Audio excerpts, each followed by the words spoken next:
Bivuga ko hari ibintu 13 byangiza ahazaza h'abantu, nyamara by'umwihariko ku bagabo. Gusa abagabo benshi babyiga kandi bakabiha agaciro kera byararangiye, amazi yararenze inkombe, byarabarangije.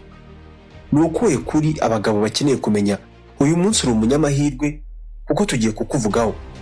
Nitwa Samuel Mugisha, ibi ni ibintu ngiye kukuganiza ariko kandi byuzuye ukuri kwinshi, nyamara ni ukuri utaruzi ko ukeneye. Ese iyo ukora utera imbere, ushaka gutera imbere, ufite intego wifuza kenshi kuzageraho. Menya byinshi kubera mu isi wigiramo amasomo y'ubuzima. Iyo niyo ntego y'ibiganiro tukugezaho hano buri cyumweru. Niba wifuza kujya wiga amasomo y'ubuzima, kora subscribe nonaha. Niba utarayikora, ntuzajya uracikwa n'ibiganiro byacu mu gihe kizaza. Ikaze. Ni ibintu byangiza ahazaza h'abagabo, nyamara abenshi muri bo babyiga batinze. Reka twumve. Ku mwanya wa mbere hari abagore. Reka nongere nsubiremo ngo abagore.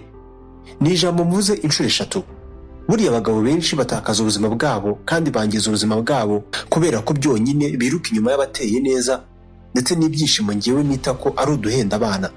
Wumve, abagore n'ibyabo. Ushobora gutekereza ko ibyo ubatakazaho ari bike, nyamara uzasanga ari n'abagore batanakubaha.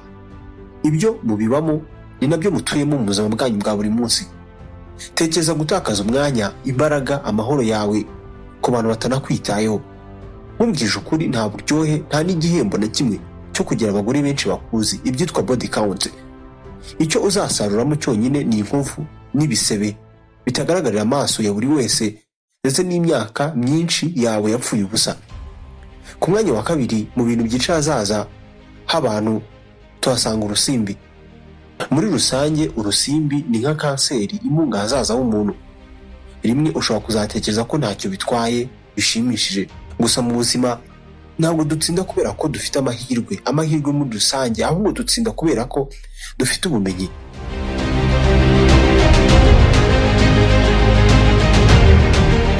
Ntabwo dutsinda kubera ko dufite amahirwe muri rusange, dutsinda kubera ko dufite ubumenyi, kuba turi ku murongo ndetse n'umurimo. Uko ufashe iya mbere ukemerera ubwonko bwawe kongera gukina umukino w'amahirwe, ujye umenya neza ko bishobora kuzagusaba igiciro utakwihanganira mu gihe kimwe cyangwa se ikindi. Rimwe na rimwe bishobora kuzagutwara igihe cyawe, amafaranga, amahoro yawe, ariko kandi n'izina ryawe rikangirika. Ikintu cya gatatu cyangiza ahazaza h'umuntu ni inzoga.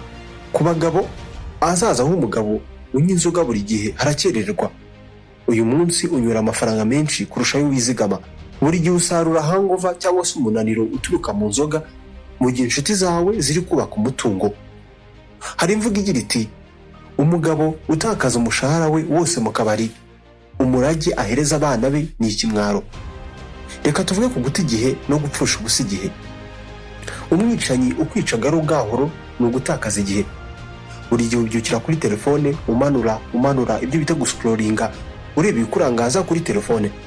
Ubyukira mu mazimwe, ufata umwanya utabarika ukawuta uburana kuri football, y'imikino y'amaguru ndetse n'indi mikino muri rusange.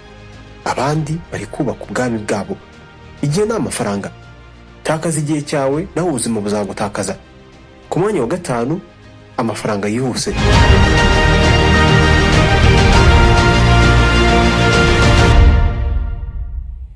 Amafaranga yihuse ashobora gutuma wishima uyu munsi, gusa uzaba usa n'uri kubora cyangwa se usa n'ubora indani muri wowe. Ubujura, uburiganya.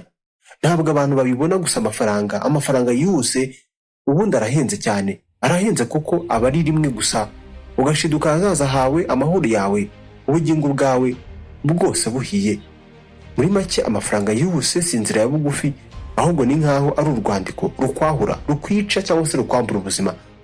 Kunywa itabi, ibiyobyabwenge, ibi ni ibintu bibata ubuzima kandi bikwica gahoro.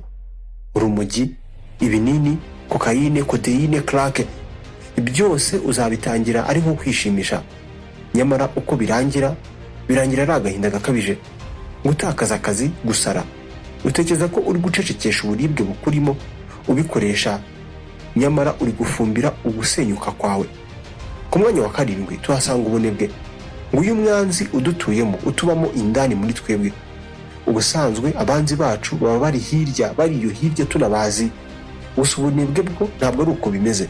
Uri umukene kubera kudakora, ntukunda gukora, uri umunebwe. Wifuza ubuzima bwiza bworoshye ariko ntukora. Niba ukunda gusinzira ugahunikira kuruta gutera imbere kwawe, utekereza ko ubukene bwawe bwo kajya uzabucikira hehe? Ubukene buzakubera inshuti. Ku mwanya wa 8, kubura ububasha bwo kwifata.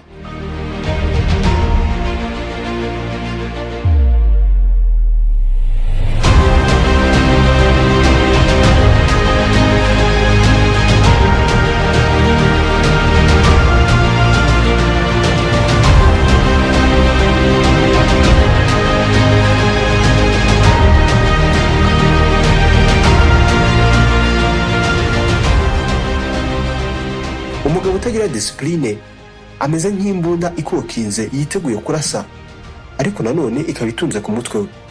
Ntabwo agira ibyo agenderaho muri we, nta mipaka agira, ntiyigenzura. Bene aba bagabo nk'aba b'abanyantege nkeya bariyangiza bo ubwabo bakarangira. Kubahuka ababyeyi bawe. Nushaka uzabe wubaha abakuru, nutubaha ababyeyi bawe bizakubera inyatsi mu zindi. Tesha agaciro ababyeyi bawe, batererane, maze urebe ukuntu imigisha yawe yuma ikakumiraho igatumuka nk'ivu. Ubuzima ntabwo buzaguhana vuba ako kanya, gusa ubuzima ntabwo buzigira bwibagirwa na rimwe, buzakwitura. Ikintu cya nyuma cyangiza ahazaza h'abantu ni ugushingira ubuzima bwabo ku bandi. Hano tukugezaho ibiganiro by'ubwenge, inkuru zigezweho kandi n'amasomo y'ubuzima, kumenya byinshi ku bibera mu isi. Niba tukiri kumwe wakunze iki kiganiro, manuka munsi y'iyi video ukore subscribe niba utarayikora, andika ijambo rigira riti dohereza ibindi. Nanjye ndashyiramo agatege ndusheho kubahereza ibiganiro byinshi nk'ibi ngibi by'ubwenge. Ntiwibagirwe guhereza ikiganiro like, unagisangiza abandi mu magroup ubamo. Nitwa Samuel Mugisha, ndabakunda mwebwe mushyigikira, naho ubutaha.